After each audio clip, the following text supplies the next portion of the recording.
तो हेलो दोस्तों, नमस्कार। फिर से आप सभी का स्वागत है हमारे यूट्यूब चैनल मैजिस्टिक मानस में। पिछला वीडियो आपने देख लिया होगा, हमने उसी में आपसे वादा किया था कि एक नई वीडियो भी लेके आएंगे सर की, वो थोड़ा अलग सा टॉपिक होगा। तो हम लोग वो वीडियो शुरू करते हैं क्योंकि बच्चों का सर का सेक्शन है, तो वो कुछ सवाल ऐसे होंगे जो बच्चों से जुड़े होते हैं। चलिए सर से पूछते हैं वो सवाल।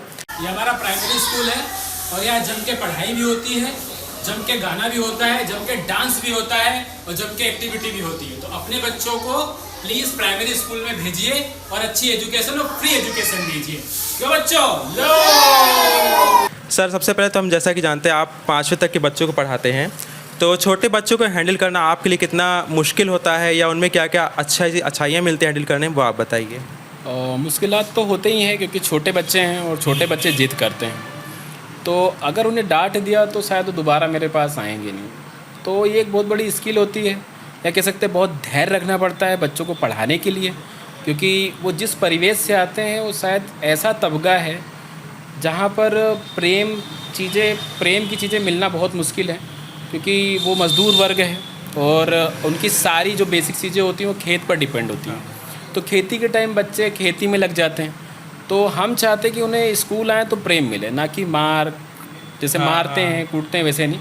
तो बच्चों को हैंडल करना उतना ही आसान है और उतना ही मुश्किल है। आसान ऐसा है कि हम प्रेम से रखेंगे तो आसानियत है, और अगर उनसे हम चिढ़ेंगे तो बहुत कठिन है। सर जो आप जैसे कि हम देखते हैं आपके काफ़ी सोशल मीडिया पे एक्टिव भी हैं और आप जो भी अपने स्कूल में एक्टिविटीज़ कराते हैं वो अपलोड करते हैं, नवरात्रि का हो या रक्षाबंधन का हो, तो जितना भी डेकोरेशन होता है या जो भी आपका सामान लगता है, सरकार इसका आपको बजट देती है? सरकार इसका कोई बजट नहीं देती है, ये हम स्वयं खर्चा करते हैं इसका। सरकार बजट देती है सिर्फ बच्चों को पढ़ाने के लिए, और जो इंफ्रास्ट्रक्चर होता है हमारे स्कूल का उस पर बजट खर्चा करती है। बाकी बच्चों के अंदर हमको क्या परिवर्तन लाना है उसके लिए हमको खुद खर्चा करना पड़ता है। अच्छा, मतलब ये जितना भी आप करते हैं सब आपका होता है? सब स्वयं होता है। सर जैसा कि आप बच्चों को पढ़ाने के लिए किस तरह की शिक्षण तकनीकों का इस्तेमाल करते हैं कि उनमें रुचि जगे और आने के स्कूल, तो ऐसे क्या क्या टिप्स हो सकती हैं? तो हम लोग ज़्यादातर आगमन विधि का प्रयोग करते हैं। आगमन विधि ऐसी विधि होती है जिसके अंदर उदाहरण से बच्चे को नियम की तरफ लेकर आते हैं।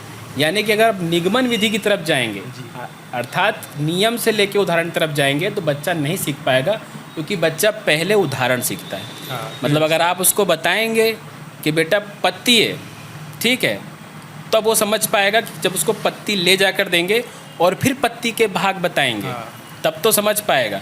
और पहले पत्ती के भाग बता देंगे और फिर पत्ती बताएंगे तो शायद उसके लिए मुश्किलात हो जाएगी। सर इसमें आपके 5th तक के बच्चों में कौन कौन से विषय होते हैं?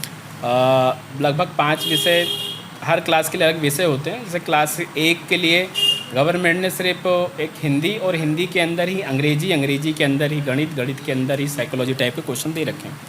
और बाकी जब 2 और 3 में पहुँचते हैं तो 5 सब्जेक्ट सबके लिए हैं। पूरे ऑल ऑफ इंडिया वही चलता है, हिंदी, गणित, इंग्लिश, संस्कृत और क्या बोलते हैं अपना पर्यावरण। ये गणित और विज्ञान वगैरह में कितना आपको कठिनाई आती है बच्चों के समय? हम उनको बोलते हैं गणित, अरे बहुत सरल है यार। क्यों बोलते हैं ऐसा? क्योंकि हम बताना चाहते हैं कि गणित सरल है।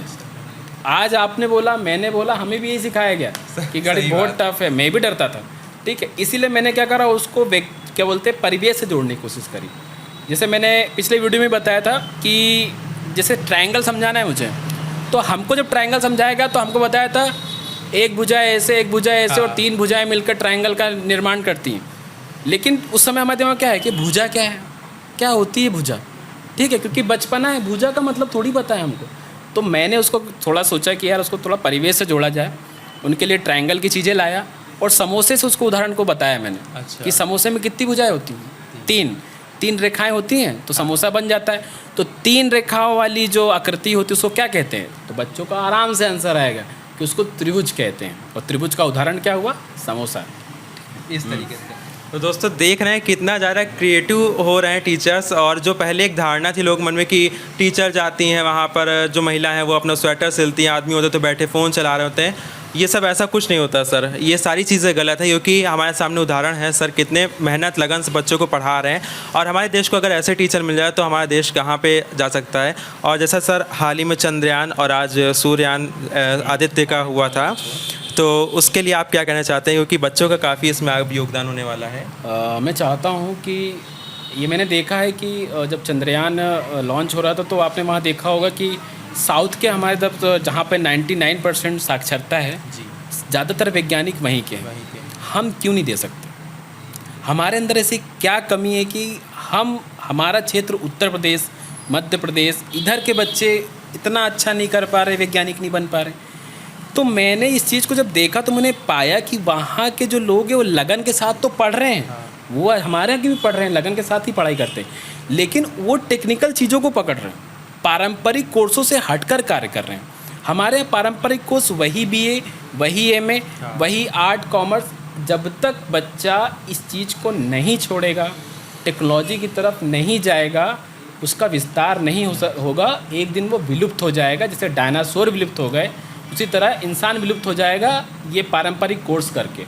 क्योंकि पारंपरिक कोर्स आपको सिर्फ और सिर्फ पढ़ा लिखा बेरोजगार बना सकते हैं, रोजगार नहीं मिल सकता। और रोजगार बनाने के लिए व्यक्ति को स्किल अपने अंदर उत्पन्न करनी पड़ेगी, तब आगे जाके जीवन यापन हो पाएगा। सर बहुत बहुत शुक्रिया इतना बहुमूल्य समय निकालने के लिए और इतनी काफ़ी बातें बताने के लिए जो हमें नहीं पता थी, और जो कुछ स्पेशल बच्चों के बारे में बातें थी। बहुत सारा शुक्रिया सर। और इसी के साथ हम अपनी जनता से भी लेते हैं विदा, फिर मिलते हैं नेक्स्ट वीडियो में। नमस्कार।